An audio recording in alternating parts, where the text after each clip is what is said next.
ये बेगैरत पहले बोलता ना कि मैं हराम का पैसा मस्जिद को दे रहा हूं, आप हलाल वोट मुझे दीजिए। हराम, हमारे यहाँ एक कहावत है, देती बोले तो आस, मारती बोले तो डर। एक तो कोई जेडीएस से टिकट मांग रहा था, टिकट नहीं मिलने पर उसके साथ जाकर के बैठ गया। इस बात को मैंने वाजे किया। उस वक्त पर जो इसके साथी थे मुझे फोन करके सवाल कर रहे थे, उन्हें मस्जिदों को इतने पैसे दे रहा है, उन्हें खबरस्तान को जगह दे रहा है, आज जाओ जाकर के खबरस्तान में सो जाओ। 420 बाबू है, चेक देकर चेक का वापस लेना 420 नहीं तो और क्या है। मैंने उसी वक्त पर कहा कि ये जो चिकड़ बाबू, छप्पर बाबू, गुजरी बाबू, पता नहीं किस तरीके का बाबू है। 21,000 हमारे लोग आज बाबू को जो वोट करे, मैं उनसे पूछना चाहता हूं क्या मिला आप लोगों को। हजरत ने कहा कि वोट न बेचें, एक साड़ी के लिए आपने वोट दे दी, कल को साड़ी भी वापस मांगेगा ये बंदा। रजा साहब, हाल ही में जो है चिकपेट के आजाद उम्मीदवार केजीएफ बाबू ने पेपर के जरिए से ऐलान किया है कि एक फतवा को सामने रखकर वो ऐलान कर रहे हैं कि वो जो चेक्स उन्होंने मस्जिदों के लिए चिकपेट में दिए थे उसको वापस मांग रहे हैं, और ये बता रहे हैं कि हराम का पैसा मस्जिदों को नहीं लगाया जा सकता, अलबत्ता कि मेरा चेक्स वापस मुझे दे दे। तो आप इस फैसले को, इस ऐलान को किस नजरिए से देखते हैं? अस्सलाम वालेकुम वरहमतुल्लाहि वबरकातुहू।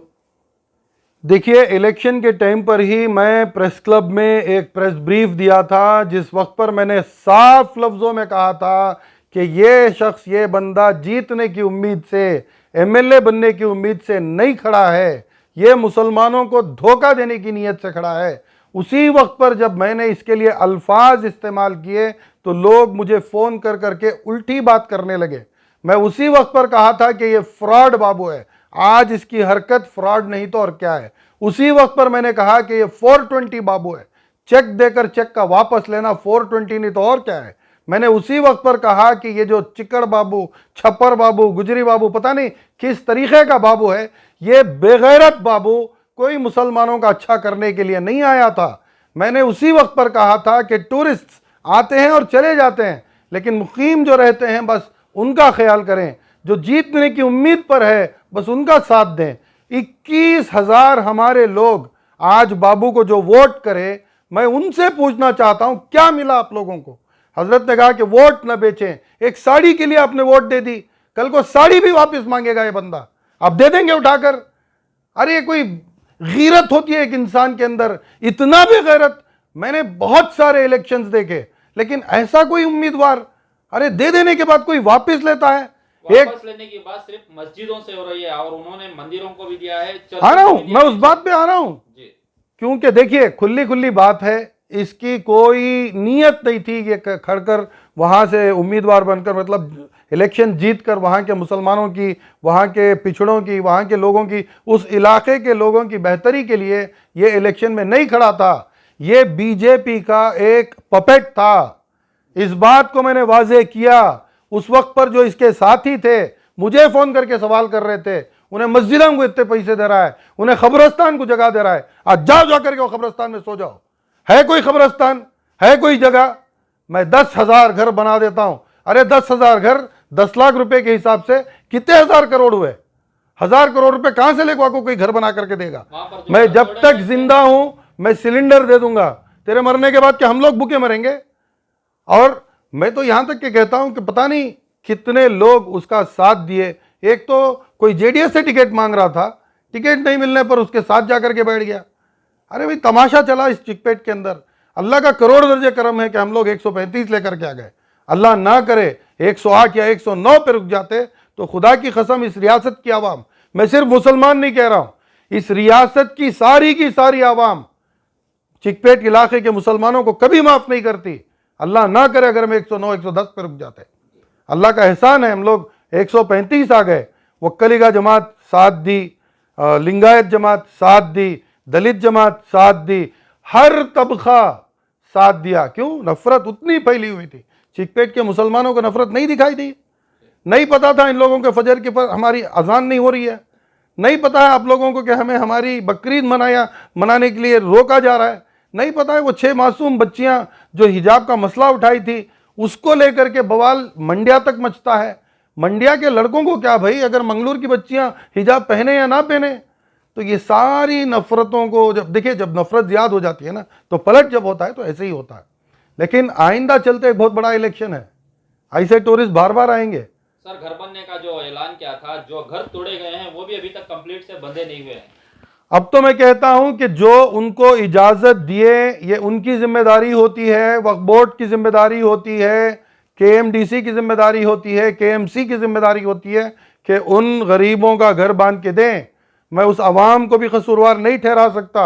हमारे यहाँ एक कहावत है, देती बोले तो आस, मारती बोले तो डर। तो देती आस थी, चले गए, बट इसकी सजा ये नहीं कि उनके घर अधूरे हो जाएंगे। या वरना ये जो चेक की बात हुई है, जो मस्जिदों को चेक दिए हैं, उनमें से थोड़ा थोड़ा पैसा उसको दे करके वो घर को मुकम्मिल करें। कोई मस्जिद वाला, जो भी मस्जिद का जिम्मेदार है, वो मस्जिद का जिम्मेदार है। कोई आकर के अगर मस्जिद को पैसा दे रहा है तो हम लोग ये नहीं पूछते कि भाई तेरा बिजनेस क्या है, तू कौन है। जुम्मा की झोली मैं भी पकड़ता हूँ, मैं भी मस्जिदों का जिम्मेदार हूँ, जुम्मा की झोली मैं भी पकड़ता हूँ।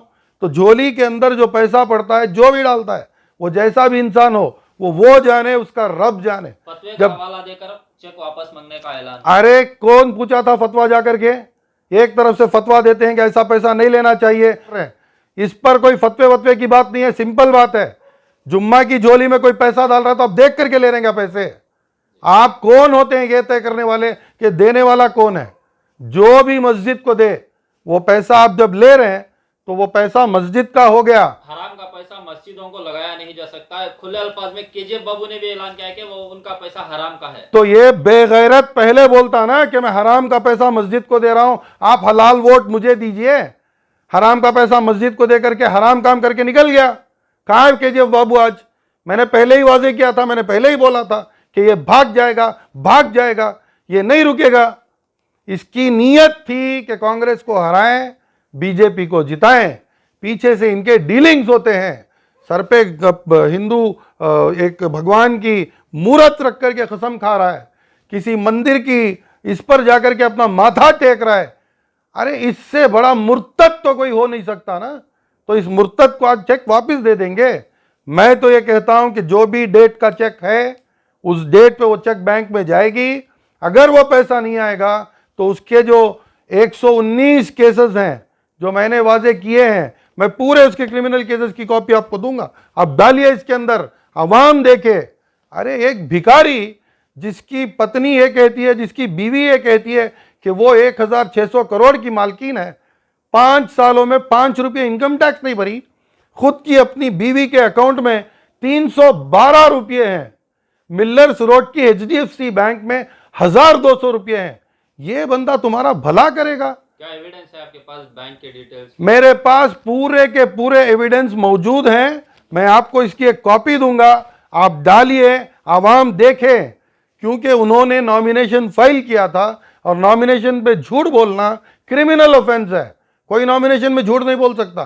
बैंक में कितने पैसे हैं, कितने नहीं है, कितने इन्वेस्टमेंट्स हैं, जमीन कितनी है, सोना कितना है, चांदी कितना है, सब कुछ आपको डिक्लेयर करना पड़ता है। जो उनका डिक्लेरेशन है उसकी एक कॉपी मेरे पास है, मैं आपको दूंगा, आवाम को दिखाइए। तो केजीएफ बाबू फिलहाल गायब हैं, कहीं नजर नहीं आ रहे हैं। वहाँ के लोग परेशान हैं, जो घर से बेघर हुए हैं वो परेशान हैं, जिन्होंने भी चेक लिया था वो परेशान हैं। तो वो लोग क्या करें अभी? चेक पहली बात बैंक में जाएगी, अगर वो बाउंस होती है या अमाउंट क्लियर नहीं होती है तो it attract section 420 of the IPC, उसके ऊपर केस लगेगा। एक बार जिसने दे दिया वो हदिया है। मेरे पास जब पैसा था, मस्जिद को एक झूमर लगा दूं या मस्जिद के लिए पानी का एक घड़ा दे दूं या कोई चीज़ मस्जिद पे लगा दूं, कल को मेरे पास वो चीज़ घर पे नहीं है तो मैं मस्जिद में जाकर के वापस उस चीज़ को नहीं पूछ सकता। एक बार कोई चीज़ मस्जिद को दी जाती है तो वो वक्फ हो गई, और औकाफ की चीज़ मैं इंडिविजुअल जाकर के मुझे वापस दी नहीं पूछ सकता। एक बहुत सारे लोग ये भी कह रहे हैं कि चेक लेने वाले गलत हैं, नहीं लेना चाहिए था इलेक्शन के दौरान चेक। इसमें मस्जिद के जिम्मेदारों का कोई इख्तियार नहीं। भले मैं शराबी हूँ, कबाबी हूँ, मैं जैसा भी हूँ, मेरी नीयत है कि मैं मस्जिद को पैसे दे रहा हूँ। इसके पीछे मेरी क्या नीयत है वो अलग बात है, वो मैं जानूँ, मेरा रब जाने। मस्जिद के जिम्मेदारों के ऊपर कोई उंगली ना उठाएं। उलमा इकराम पे उंगलियां उठ रहे हैं। नहीं, बिल्कुल सरासर गलत बात है। नहीं, मस्जिद को कोई ला करके देता भाई जज़ाकल्लाह दे दो, मस्जिद के ले ले तो वो पैसा मस्जिद में लगा लेते हैं। अगर किसी सूदखोर ने पैसा दिया हो या कोई गलत पैसा दिया हो तो उस पैसे को कहाँ लगाना है उसके बारे में भी हदीस है। आप मस्जिद के इस्तिंजा खाने में लगाएं, वरना तो ऐसा करें। देखिए जैसा भी हो वो चेक्स को क्लियर होना लाजिम है, क्योंकि इसका खेल इसने ये खेल खेल कर चला गया। अब इसका वबाल पूरी चिकपेट की आवाम उठाएगी। लेकिन ये जो पैसे मस्जिद को दिए गए ये बाकायदा मस्जिद के पैसे हैं, इसको जैसे इस्तेमाल करना है वो मस्जिद की कमेटियों का इख्तियार है। और रही बात खबरस्तान की ज़मीन की, इसने तो कहा कि मैं पेपर्स दे दिया हूँ, लड़ झगड़ के उस ज़मीन को हम लोग हासिल करेंगे, क्योंकि ये जो 20,000 वोट के निकल जाने से हमारी कांग्रेस पार्टी को एक और सीट की जो कमी हो गई, इसका भुगतान केजीएफ बाबू भुगतेगा। 20,000 वोट, अरे डिपॉजिट भी नहीं लिया, इसको डिपॉजिट भी नहीं मिलेगी, डिपॉजिट भी नहीं लिया। 22,200 वोट अगर होते तो डिपॉजिट मिलती, 21,000 पे रुक गया, डिपॉजिट भी नहीं लिया। ये आदमी सरासर, अरे कहां से आप मान लिया इसकी बातें? 10,000 घर बन के दे देंगे। अरे अमित शाह नरेंद्र मोदी ऐसे वादे नहीं करे, 15 लाख रुपए के वादे करे। चिकपेट को सिंगापुर बनाने का ऐलान हुआ था। देखिए सब बेकार की मंधड़क बातें हैं। जिसकी नीयत अगर साफ होती ना, बराबर से इलेक्शन करना चाहता ना, तो आता सबसे पहली बात चिकपेट के उलमा इकराम को मिलकर के पहले एक मशवरा करता। चिकपेट के जितने भी साधु संत हैं, जितने भी फादर्स हैं क्रिश्चियंस के, इन लोगों को लेकर के फैसला करता, इन लोगों को लेकर के एक मशवरा करते। फिर भाई जो मोहल्ले के बड़े बड़े लोग होते हैं, जो शो शाइन लोग होते हैं, जो आउटस्पोकन लोग होते हैं, जो बड़े बड़े कामों में हिस्सा लेते हैं, सीएए, एनआरसी, ऐसे प्रोटेस्ट के अंदर जो एक्टिविस्ट थे, इनको साथ में लेते, सोशल एक्टिविस्ट को साथ में लेते। मेरा इरादा इधर से खंडे का। आज तो इसकी हालत ऐसे हो गई, धोबी का कुत्ता, ना घर का ना घाट का। भाई ये तो मैं पहले दिन से बोल रहा हूं। अगर खामोश रहता, अरे इलेक्शन से 4 दिन पहले, विड्रॉल से 2 दिन पहले कितनी बार नहीं मिले इनसे, कितनी बार नहीं समझा, नहीं नहीं नहीं मैं जीत जाऊंगा, नहीं नहीं नहीं नहीं आप देखिए कौन झूठ बोलकर कोई इलेक्शन जीता है? भाई पैसे दे करके लोग इलेक्शन हार गए, ये चेक दे करके इलेक्शन जीत लेगा? मेरी बात सिंपल है। आज अगर कांग्रेस पार्टी के साथ रुका हुआ होता तो अंदाजा लगाओ जितना वादा डीके शिव कुमार साहब ने किया वो वादा तो वो पूरा करते, देर से कुछ ना कुछ पोजीशन मिलती, कुछ कौम के खिदमत में काम आता। लेकिन ये जो फिरौनियत इनके अंदर आ गई थी, जो फखर, जो हसद, मैं 10,000 घर बना दूंगा, जब तक जिंदा हूं हर घर को सिलेंडर दे दूंगा, बच्चों को मैं स्कॉलरशिप दे दूंगा, मैं ये कर दूंगा वो कर दूंगा, ये मई अल्लाह को बिल्कुल पसंद नहीं है। आप सामने आते, सब लोगों को साथ में लेते, 240 वहां के बूथ से, 224 बूथ से, तो ईच एंड एवरी एक बूथ से 10-10 लोगों को लेते। अरे आपके तो डब्बे नहीं लगे धर्मराज के टेम्पल के वार्ड में। मैं दौरा किया धर्मराज टेम्पल, देखिए सिर्फ मुसलमानों के वोट लेने से कोई जीत लेगा? कितने वोट हैं? 40 पर 2,000 वोट हैं, कहां से जीत लेगा भाई? बात सिंपल थी। धर्मराज टेम्पल वार्ड में बहुत सारे पूरे वार्ड्स के अंदर इनके टेबल्स नहीं लगे थे इलेक्शन के दिन। ये झूठा था, झूठा है, ये आइंदा भी झूठा है। इसकी बात नहीं मानिए, आइंदा सहम कर चलिए। हजरत अमीर शरीयत जो भी फैसला लेते हैं उसके ताबे हो जाइए। भले वो 2B रिजर्वेशन में आपको खामोश रहने के लिए कहा था, हम लोग खामोश रह गए, वरना मणिपुर की हालत देखिए, 112 लोग मर गए एक दूसरे की लड़ाई में, यही रिजर्वेशन की लड़ाई में। हिजाब के मसले के बाद अमीर शरीयत ने कहा खामोश, एक दिन का एहतजाज होगा, एहतजाज हुआ। आज वही यूनिटी काम आई ना। तो वही बोल रहा हूं कि आप आगे चलते सहम कर चलिए, आगे बहुत सारे मसले आएंगे। टीपू जयंती आएगी, ढोल मचाना, नाचना, इसकी वजह से नफरत फैलना, इसका असर 2024 में बड़े शैतान को मारना है। याद रखिए, बड़े शैतान को मारना है, कंकर मारकर उसको गिराना है।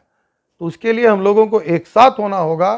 देखिए ये जो हिंदू जमात, हिंदू भाई जो एक होकर के आए हैं, इसका गलत फायदा अगर ईमान वाले उठा लिए तो आगे चलते फिर से हमको वही दौरा देखना पड़ेगा। हिजाब, हलाल, अजान, काउस लॉर्डर, पता नहीं क्या क्या। अरे इदरीस का कत्ल हुआ था, हम लोग खामोश थे एकदम। हर न्यूज़ चैनल बोल रहे बोलो इसके बारे में, पूछो, नहीं बोलेंगे भाई। इसके बारे में बोलकर हिंदू मुसलमान नहीं करना है। इंस्पेक्टर से भी मेरी बात हुई थी, आप भी बोले, बहुत सारे चैनल वाले बोले वो इंस्पेक्टर की बाइट दीजिए, डालते हैं। नहीं, हमें नहीं करना है। उस रात रियासत कर्नाटक के उलमा इकराम, जितने भी कांग्रेस के कायदीन हैं, सलीम अहमद साहब से लेकर ज़मीर अहमद खान साहब तक, हमारे ऊपर क्या गुजरी है हमें मालूम है। ऐसे हालात में जब कत्ल हो जाता है तो बॉडी को ज़्यादा देर रखने के लिए नहीं देती पुलिस, उस रात बॉडी रखने के लिए दी थी अगले दिन 11 तक। क्यों? ताकि लोग जमा हो, ताकि दंगा हो। कोई पुलिस वाला अगर किसी पर लाठी चला देता, दंगा हो जाता, तो पूरे किराए पर पानी फिर जाता। वो चीज ना हो, इसकी वजह से सिद्धरामैया साहब से बात करना, डीके शिव कुमार साहब से बात करना, सलीम अहमद साहब, सब लोगों की कोशिश थी। वहां के मंडिया के खास जिम्मेदारों से हर किसी से बात हुई कि भाई देखिए इश्काल हो सकता है, इत्मीनान से जनाजा जाए, इत्मीनान से आप जनाजे की रस्म पूरा करें। क्यों? क्योंकि एक छोटा सा दंगा भी पूरी रियासत के अंदर, आज जो इलेक्शन के रिजल्ट्स आए हैं ये उल्टे हो सकते थे, इसकी वजह से सहम कर चले। तो इसी तरीके से मैं हाथ जोड़ के अपील कर रहा हूं, थोड़े दिन और सहम करके चलिए। 2024 का इलेक्शन बहुत बहुत बहुत क्रूशियल इलेक्शन है।